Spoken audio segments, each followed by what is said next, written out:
Seorang lagi tokoh yang mungkin muslimat pernah dengar. Ni kita ada sampai pukul berapa nak cerita ni? Cerita perang ni tak habis sampai tengah malam aja. Tak apa, saya tambah sikit lagi. Ada seorang lagi. Ini kemudian lagi daripada itu, mungkin muslimat pernah dengar nama Cut Nyak Dien. Dia ada filem pun dah Indonesia. Indonesia ni bagus dia buat filem. Kita pun buat gaklah filem kan lah. Tapi Cut Nyak Dien ni dia memang ada filemnya. Cut ni kalau orang Aceh, Cut ni lebih kurang macam kita ni kerabat Wan lah kot. Kan? Cut, Nyak, yang itu macam kita lah Tengku. Kalau Tengku dia Tiuku. Piramli itu Tiuku Nyak Putih kan. Tu maknanya bangsawan juga tu. Jadi Cut Nyak Dien ni memang bangsawan. Ya. Cut Nyak Dien dia lahir tahun 1848. Ya, bapa dia ialah Tiuku Nanta Setia. Ini daripada keturunan Kesultanan Aceh juga. Ya. Cut Nyak Dien ni. Saya pendekkan cerita dah lah sebab panjang juga cerita Cut ni. Ya. Cut Nyak Dien ini tahun 1862 dia berkahwin dengan Tiuku Ibrahim Lamnga. Tiuku Ibrahim Lamnga. Jadi makna bangsawan juga. Dia kahwin sama bangsawan. Dan Cut Nyak Dien ni pun seorang yang dikatakan sangat rupawan. Anak bangsawan Aceh yang sangat rupawan. Dengan perkahwinan dengan Tiuku Ibrahim Lamnga ni, dia dapat seorang anak yang namanya Cut Gambang. Dia pada keturunan Cut ni kan, Cut Gambang. Cut Gambang ni kemudiannya berkahwin dengan Tiuku Mayet Ditiro. Tiuku Mayet Ditiro ni adalah anak kepada Tiuku Cik Ditiro. Kalau perempuan ingat gerakan Aceh Merdeka dulu, gerakan Aceh Merdeka itu pemimpinnya namanya Hasan Ditiro. Daripada keturunan Ditiro ni lah. Tetapi akhirnya gerakan Aceh Merdeka itu terbubar selepas berlakunya peristiwa tsunami. Kalau puan-puan ingat Tan Sri Sanusi Jonit, itu adalah anak saudara kepada Hasan Ditiro. Jadi puak-puak Aceh mereka lah tu. Mereka main ke sini kan. Kan di Penang ni ramai puak-puak Aceh ni. Sampai ada Aceh Street dan sebagainya. Aceh duduk lama dah di Penang. Barulah Francis Lai mai. Sebab itu kita bantah kalau dalam sejarah kata Francis Lai orang yang membuka Pulau Pinang. Buka tenggorak dia apa. Dah ada orang Aceh, dah ada orang Pulau Pinang pun dah ada dah. Kan? Ya, bukan main lagi. 1786 tulis dalam buku sejarah. Francis Lai membuka Pulau Pinang. Awak sebelum tu siapa katuk? Main duk buka. Ya. Bohong nombor satu. Ni saya cakap gini, lepas tu dia marah saya. Ya. Jadi pada bulan Mac 1873 meletusnya perang Aceh yang pertama. Belanda menyerang Aceh. Sebab Belanda ni dia nak menguasai seluruh Jawa dan juga seluruh Sumatera. Jadi dia menyerang Aceh. 1873 bulan Mac. Dalam perang Aceh yang pertama tu, Aceh menang. Aceh menang dan kepala perang Belanda masa itu iaitu Johan Kohler.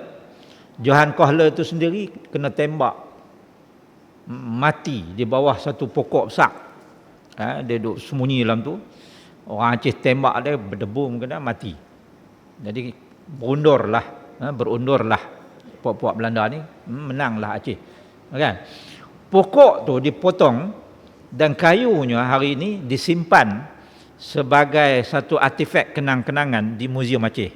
Saya pi ke Aceh ni 6 tahun selepas tsunami. Dan saya pi tengoklah batang pokok kayu besar, dipotong dan disimpan sebagai kenang-kenangan untuk menunjukkan kepada generasi kemudian bahawa di bawah pokok besar ni lah Johan Kohler kena tembak mati dengan pejuang Aceh. Itu sakannya orang Aceh, dia nak naikkan semangat. Kan? Dan kita tak ada benda gitu kan. Jadi sebab tu kita duk semangat benda lain. Bulan November tahun yang sama, Belanda nak balas dendam, maka mereka melancarkan perang Aceh yang kedua. Dalam perang Aceh yang kedua ni, Teuku Ibrahim Lamga syahid di sebuah tempat yang bernama Selageli Tarun pada tahun 1878 sebenarnya. 1878 dalam perang Aceh yang kedua, Teuku Ibrahim Lamga ni syahid. Nampak? Jadi bila dia syahid, maka sedihlah Cut Nyak Dien ni bersama dengan anak dia, Cut Gambang tadi. Masa tu ada seorang lagi pembesar Aceh yang bernama Tengku Omar. Tengku Omar ni kalau kita ambil duit Indonesia, salah satu, saya tak ingat currency dia yang mana satu tu, tak ada gambar Tengku Omar di situ. Teuku Omar. Jadi Teuku Omar ni dia berasa kesian gamanya dekat Cut Nyak Dien ni. Dia pergi lamar Cut Nyak Dien lah. Dia kata, "Mailah kita menikah." Nampak lagu kesian. Cut Nyak Dien kata, nak menikah dengan dia boleh, tapi dengan satu syarat. Syarat dia hendaklah mengizinkan dia turut sama pergi perang. Kalau tak bagi, tak payah kahwin. Jadi Tengku Omar kata, pula dah. Kita nak nikah suruh dia duduk di rumah. Kan? Jaga anak dia, Cut Gambang tadi. Dia kata, tak. Nak menikah boleh dengan syarat izinkan dia pergi perang. Dan dia kata dia akan bawa sekali Cut Gambang ke medan. Tengku Omar kata, sudahlah pula lagu tu. Orang Aceh ni dia bawa Quran di tangan kanan, rencong di tangan kiri. Walaupun sampai masuk ke dalam hutan, mereka melancarkan serangan-serangan berbentuk gerila. Yang ini yang menyebabkan Belanda tak boleh tahan. Jadi akhirnya Tengku Omar kata, tak apalah, nak pergi perang sekali pun tak apalah. Janji nikahlah. Pada hujung tahun 1878 itu. Jadi teruskanlah berperang dengan Cut Nyak Dien sekali, turut berperang bersama, berlawan, bertikam dan sebagainya, menembak. Tahun 1893, oleh sebab kuatnya asakan daripada Belanda, ramai pejuang Aceh yang syahid. 1893 tu tinggal tak ramai dah, dalam 200 orang, 250 orang pengikut Tengku Omar. Jadi Tengku Omar kata, kalau macam ini habis orang dia nanti. Jadi Tengku Omar kata, okeylah Belanda, kami menyerah kalah. Kami menyerah kalah. Belanda seronoklah. Kan, dapat tangkap Tengku Omar. Tengku Omar kata, kami tak maulah perang dengan Belanda. Jadi Belanda kata, okey, kalau macam tu kami lantik kamu jadi apa ni, kapten Belanda. Tengku Omar kata, tak apa, lantik. Belanda pun lantiklah Tengku Omar menjadi kapten Belanda, dan dia bagi senjata dan sebagainya. Tahun 1893 Tengku Omar istihar, kami sebenarnya masih nak berperang dengan Belanda. Jadi Belanda punyalah geram, dia istihar dalam tahun 1893 itu pengkhianatan Tengku Omar. Sebenarnya Tengku Omar membuat helah sahaja untuk mendapatkan senjata-senjata daripada Belanda. Dan kemudian meneruskan lagi perjuangan untuk berperang dengan Belanda. Akhirnya Tengku Omar juga syahid di Melabuh. Bila Tengku Omar syahid di Melabuh, tempat yang namanya Melabuh itu, Cut Nyak Dien ni meneruskan perjuangan Tengku Omar. Dia pula memimpin orang-orang Tengku Umar untuk terus menyerang Belanda. Sampailah dia makin tua. Dan satu masalah dengan Cut Nyak Dien ni, bila dia semakin tua, dia jadi rabun. Mata dia tak nampak. Bila mata dia tak nampak, dia dah susah nak, masih lagi berperang, tapi susahlah nak pergi perang, mata tak nampak kan, mata rabun teruk. Orang dulu tak ada spek ni masa tu, tak buat kedai spek memang tak ada. Jadi tak boleh nak buat spek.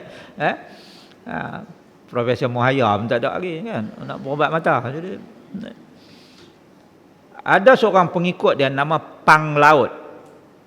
Pang Laut ini pernah sebut kepada dia, dia kata, Cut serah dirilah kepada Belanda, supaya Belanda tak main tembak Cut dalam keadaan Cut teruk macam ni.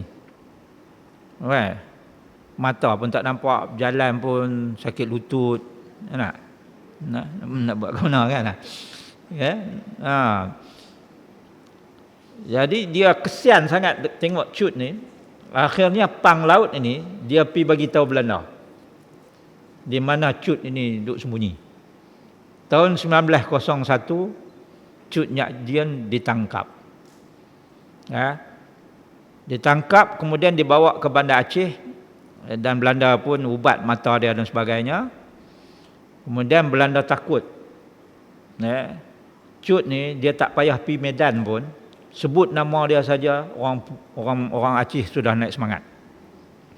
Jadi oleh sebab tu Belanda kata kita kena buang daerah Cut Nyak Dien ini. Dan Cut ni pun dibuanglah ke Sumedang di Jawa Barat. Satu tempat yang namanya Sumedang. Jadi Cut ni apabila dibuang ke Sumedang, dia duduk mengajak Quran dekat anak-anak di Sumedang, di samping memasukkan semangat jati diri orang Melayu, di alam Melayu ini. Akhirnya tahun 1908 Cut Nyak Dien, pahlawan Aceh ini, meninggal dunia dalam buangan di Sumedang itu. Umur dia masa itu 60 tahun. Ini lagi satu contoh yang kalau kita nak ambil sebagai satu contoh. Ada orang kata itu semua orang Aceh.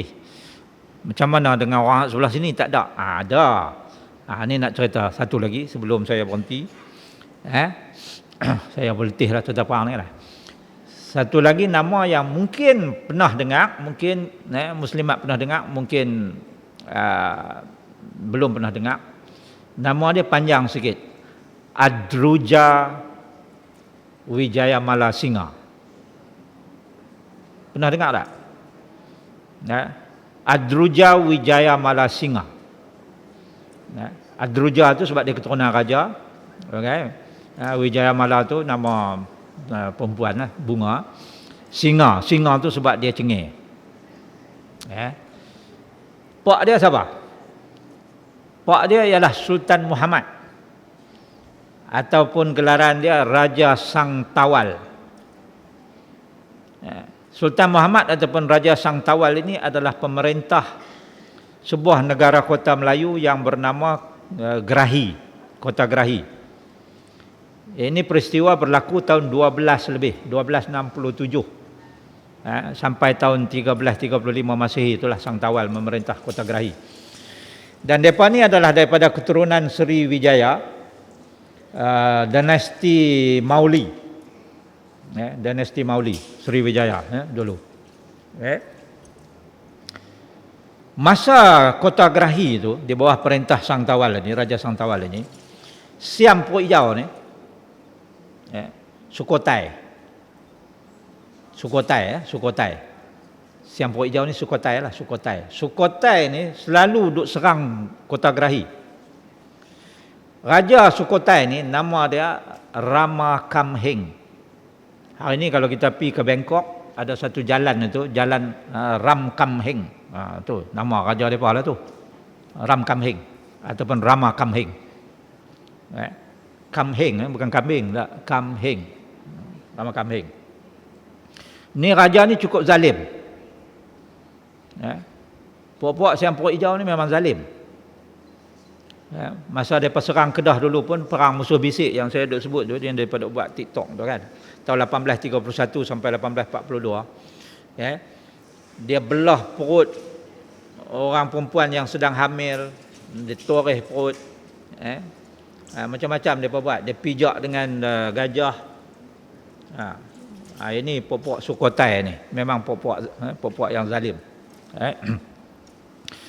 Jadi banyak kalilah Sukhothai di bawah Rama Kamheng ni cuba untuk menyerang kerajaan-kerajaan Melayu di Segenting Kera. Segenting Kera ni kalau hari ni kita kata Selatan Thai lah. Tetapi banyak kali serangan mereka itu dipatahkan terutamanya oleh Raja Aminuddin. Raja Aminuddin ni ialah Tok Wan kepada Adroja tadi. Dia Tok Wan kepada Adroja tadi. Jadi Adroja ni dia masa kecil lagi, oleh sebab dia anak raja, kan? Dia punya minat ialah naik kuda. Dan daripada kecil lagi dia sudah boleh menunggang kuda dengan baik, menunggang kuda dengan laju. Dan satu lagi kekuatan dia pandai main kelewang. Kelewang tahu kan? Kelewang ni pedang panjang. Dia pandai main kelewang. Dia pandai dia berlawan. Dah lah pandai naik kuda, boleh main kelewang pula. Ini pun tomboy juga. Adroja Wijayamala Singa ini.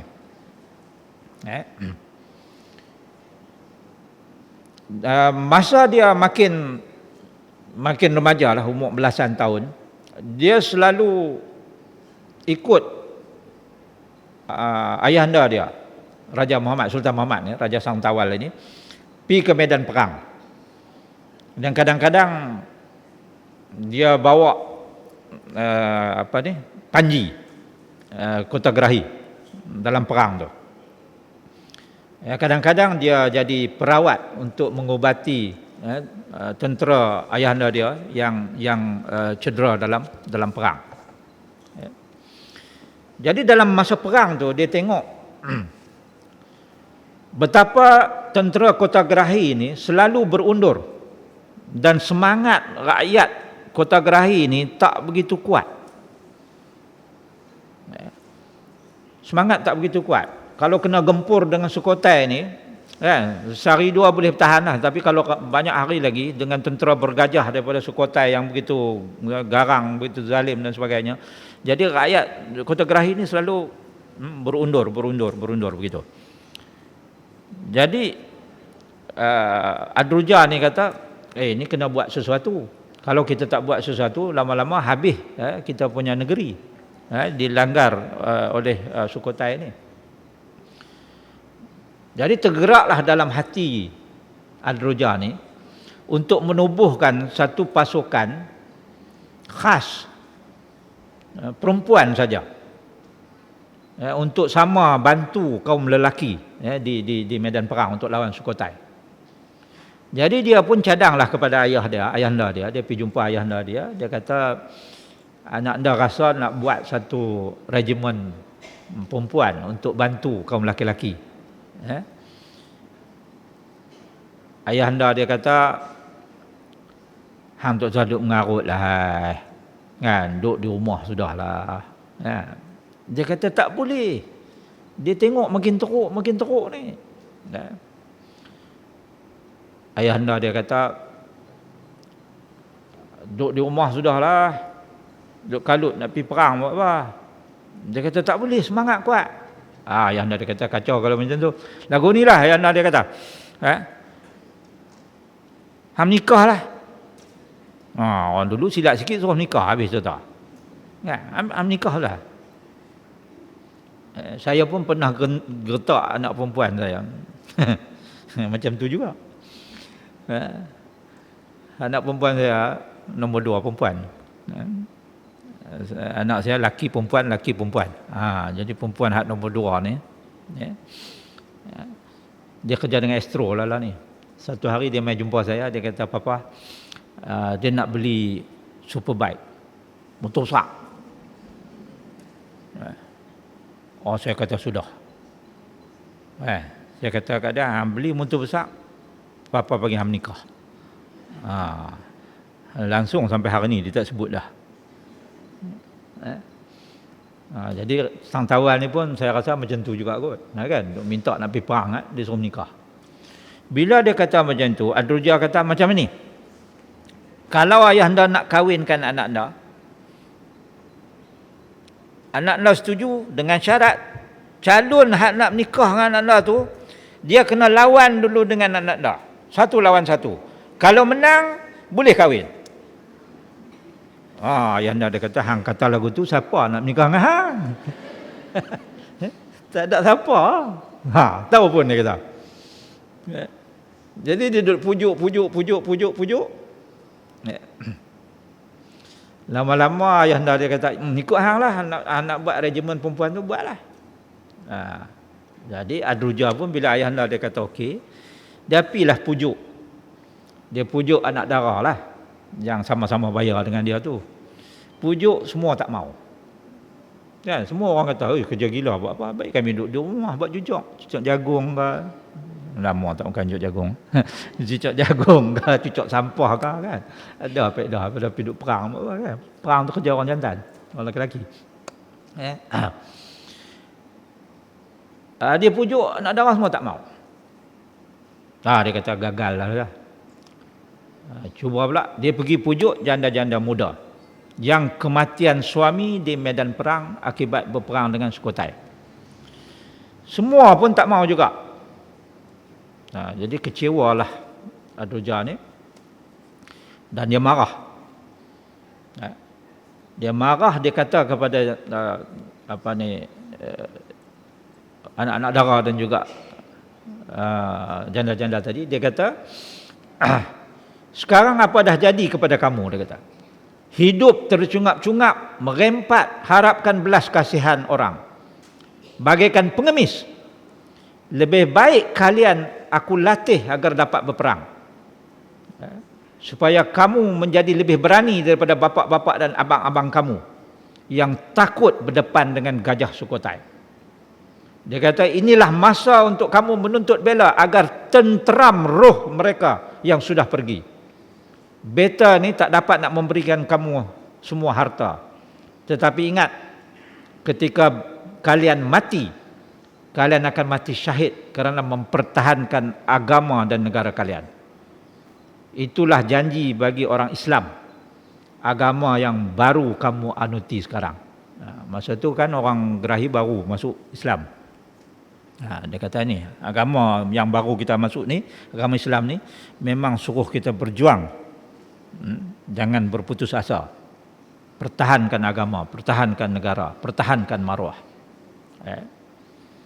Jadi bila dengar ucapan dia itu, barulah anak-anak dara, janda muda tadi baru seolah-olah tersentak daripada lena.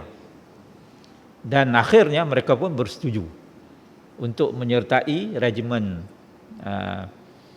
yang ditubuhkan oleh Ad-Durjah tadi. Jadi dia minta daripada ayahanda dia kuda-kuda yang dibeli daripada Arab dan juga Turki. Kemudian dia minta senjata-senjata ringan yang mudah digunakan oleh orang perempuan. Dan dia sendiri pun, kuda dia tu kuda putih, nama kuda dia tu Halilintar. Jadi regimen perempuan dia ni, dia bagi nama Sri Wijayamala. Sri Wijayamala. Ini regimen wanita yang ditubuhkan oleh Ad-Durjah tadi. Jadi lepas dia dah latih depa 2-3 bulan, memanah pun dah cekap dah puak tu, main kelewang pun dah cekap dah, naik kuda pun dah cekap dah, puak-puak Sri Wijayamala ni. 41 orang yang terpilih, yang memang cekap, sharpshooter. Dia bawa lah pergi ke depan istana. Masa tu Sultan Sang Tawal ini dengan pembesar-pembesar dia tengah mesyuarat, dengan panglima-panglima dia tengah mesyuarat. Tengah mesyuarat ni pasal apa? Sukhothai nak serang pula dah. Tengah mesyuarat, dia masuk dalam bilik mesyuarat tu, dia bagi tahu, dia kata 41 orang ready untuk berperang sekali. Mai tengok. Mai tengok. Kita tengok. Jadi Sultan Sangtawal pun pilah ke tingkap tu, tengok. Depa duduk di bawah, duduk beratuk. Kan? Anak dara ada, janda muda ada, Jadi beberapa orang panglima ni bila tengok wala perempuan-perempuannya kat bawah kan. Ada yang menyindir-nyindir lah. Bolehkah puak ni perang? Bolehkah tarik busur? Macam tak yakin, tak? Dia ambil panglima tu yang kita main ni. Main duduk dekat tingkap tu, dia beritahu seorang hak di bawah tu, hang panah. Kawan tu pun ambil panah sejengkai daripada muka panglima tu. Terkejut, terlayak lihat gak dah. Dia kata nak dia bagi arahan yang kedua. Ini arahan pertama. Nakkah dia bagi arahan yang kedua? Kawan tu terus lari balik duduk.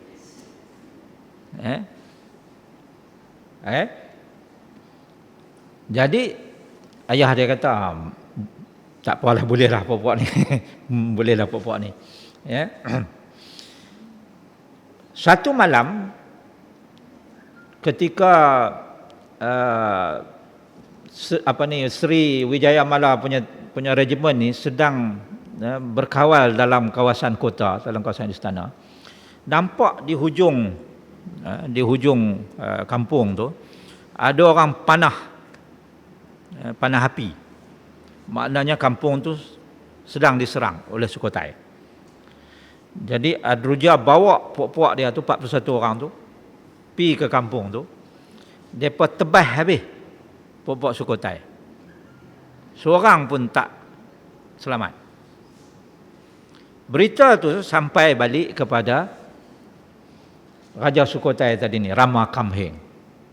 Rama Kamheng marah. Dia kata, "Amboi, depa tebas habis. Seorang pun tak tinggal." Dia kata, "Siapkan tentera, aku sendiri akan mengapalai tentera ni. Pecahkan kepada dua ketumbukan. Satu ketumbukan kita berperang dengan tentera Sangtawal. Satu ketumbukan lagi kita pergi serang dan rampas Kota Gerahi." Macam tu. Jadi Raja Sangtawal pun kelakabutlah bila dia dapat tahu bahawa Rama Kamheng sendiri nak main perang. Jadi Raja Sangtawal pun mengarahkan semua menteri dan panglima perangnya untuk berbincang bagaimana cara untuk membalas serangan. Mereka pun keluar daripada kota, pergi bertahan di depan, dan puak-puak Adruja ni Sangtawal beritahu, hang jangan keluar, hang jaga dalam kota. Mereka pun kena duduk dalam kota sebab ini arahan Sultan, tak boleh sanggah. Tapi hati itu rasa tak seronok, kan? Duduk jaga dalam tu saja buat apa?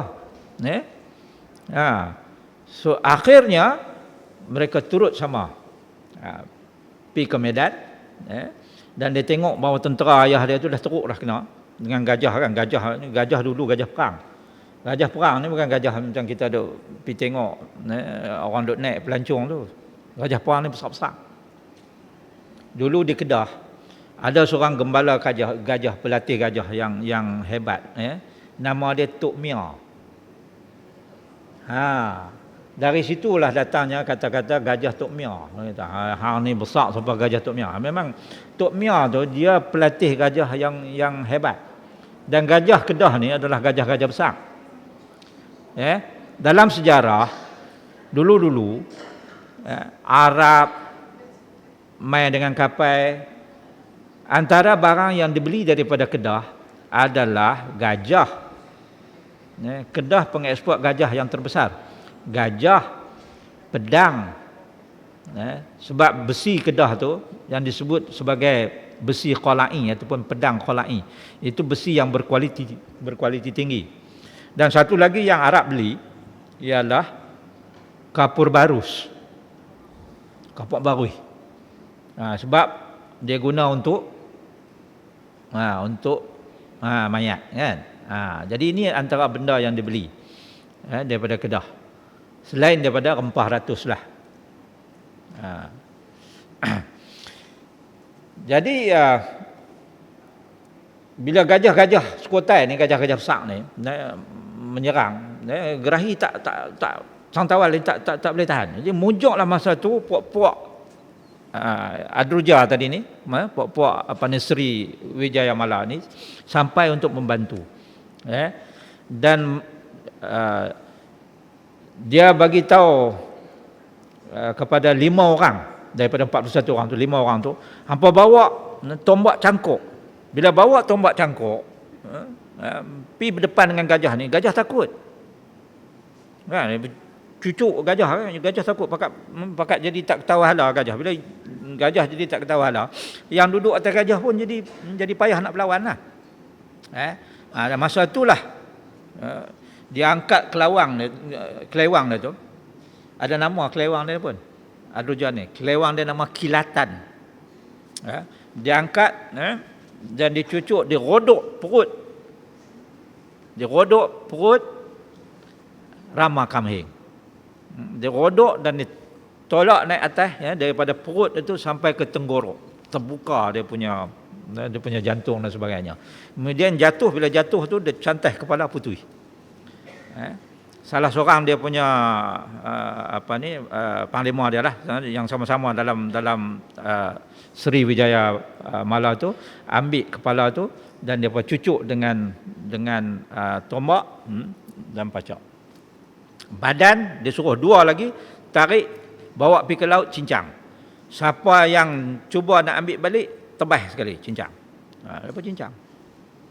Bila tengok dia punya raja dah kena, Sukhothai ni jadi takut. Dalam keadaan dia takut, berundur, ada yang terjun ke tanah melutut, pasal raja dah tak ada kan. Adruja kata kepada anggota tentera dia, regimen dia, potong belalai gajah. Jadi puak-puak tu kata, kesianlah kat gajah. Jangan kesian, dia kata, potong. Depa pun cantai belalai gajah. Gajah ni bila belalai dia kena potong, dia sakit. Bila dia sakit, dia mengamuk, dia pijak tak kira siapa. Habis tentera-tentera dia sekali dia pijak. Jadi kalahlah Rama Kamheng dan Sukhothai pada waktu itu. Kerana serangan daripada Adruja Wijayamala Singa ini. Tapi kemudiannya anak kepada apa nama dia, saya terlupa dah. Anak kepada Rama Kamheng tu, nama dia Loi Tai. Loi Tai ni beberapa tahun selepas itulah, mengumpulkan kembali kekuatan dan menyerang lagi Gerahi. Akhirnya Gerahi terpaksa berundur sehinggalah ke satu tempat namanya Sanjura.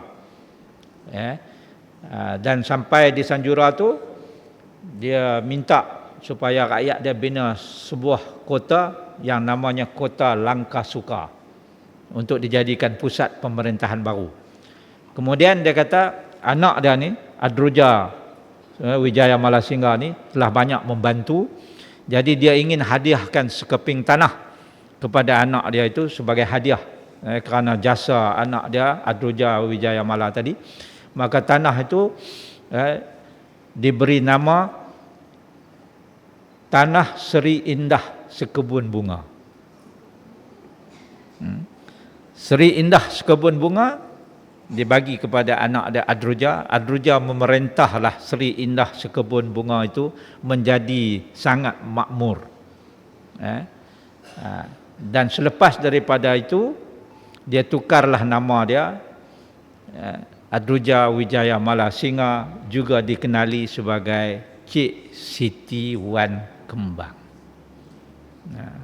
Jadi selepas daripada itu, semua pemerintah perempuan di tanah Seri Indah itu dinamakan Cik Siti Wan Kembang.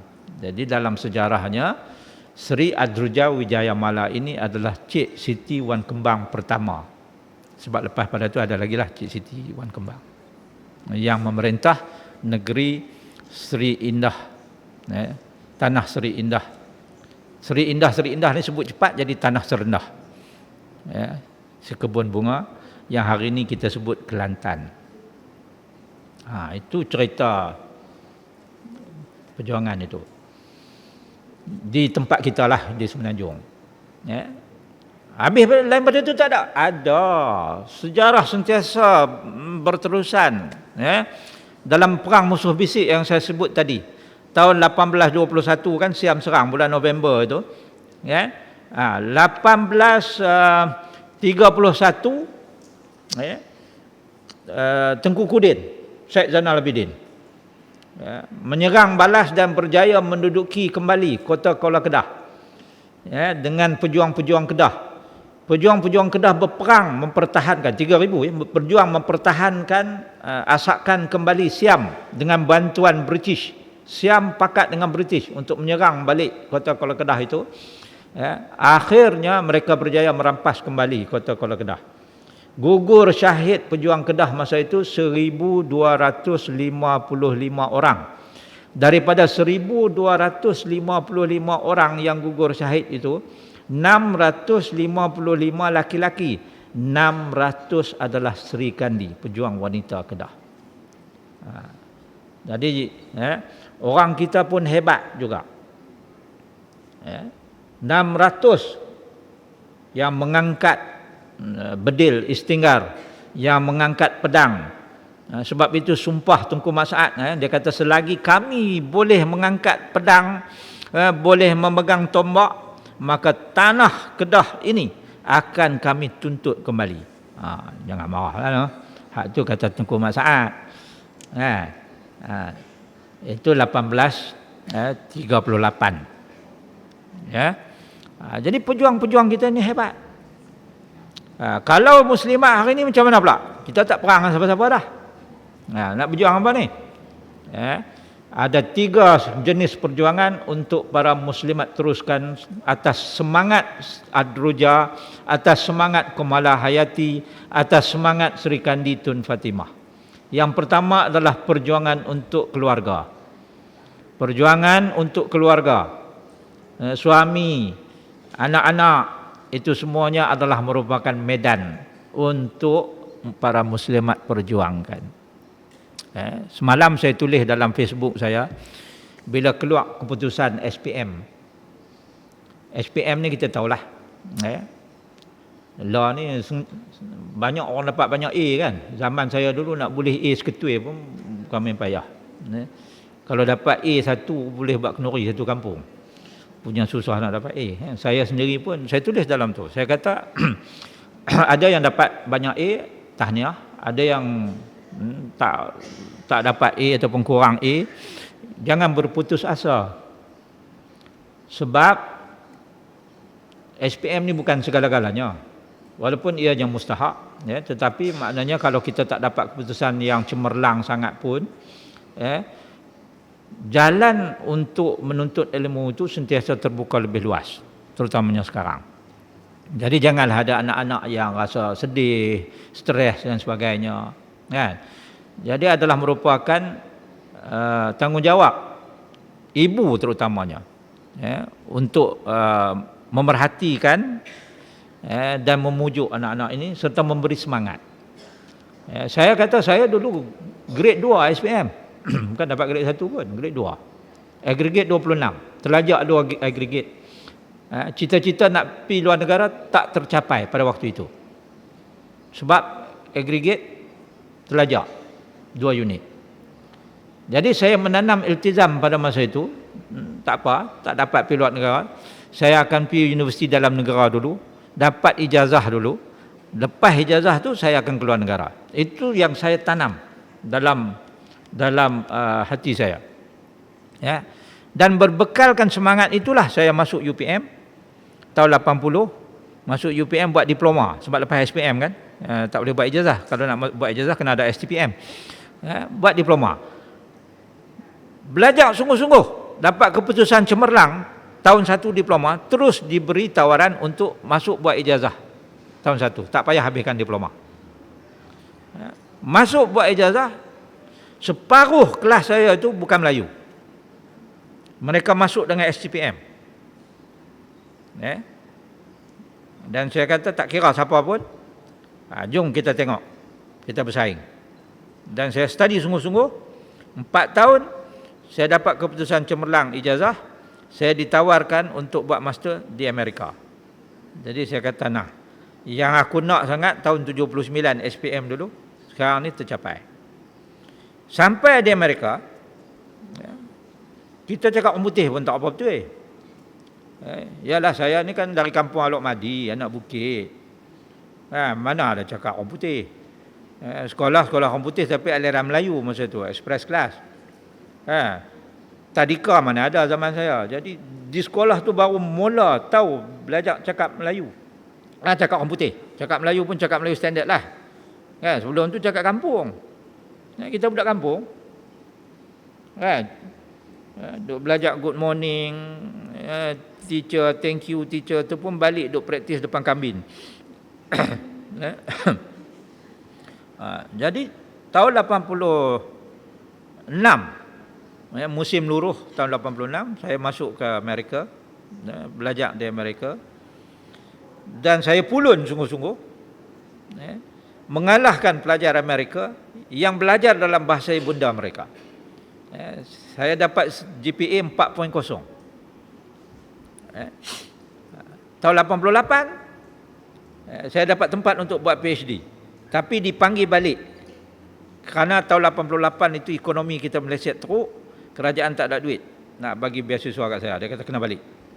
Jadi tahun 88 saya pun baliklah, tak apalah. Dah kerajaan tak ada duit, saya balik dulu. Saya punya rahsia kejayaan, selain daripada kita pulun sebab ada semangat kita nak belajar, setiap kali peperiksaan, masa di UPM, setiap kali peperiksaan saya akan tulis surat kepada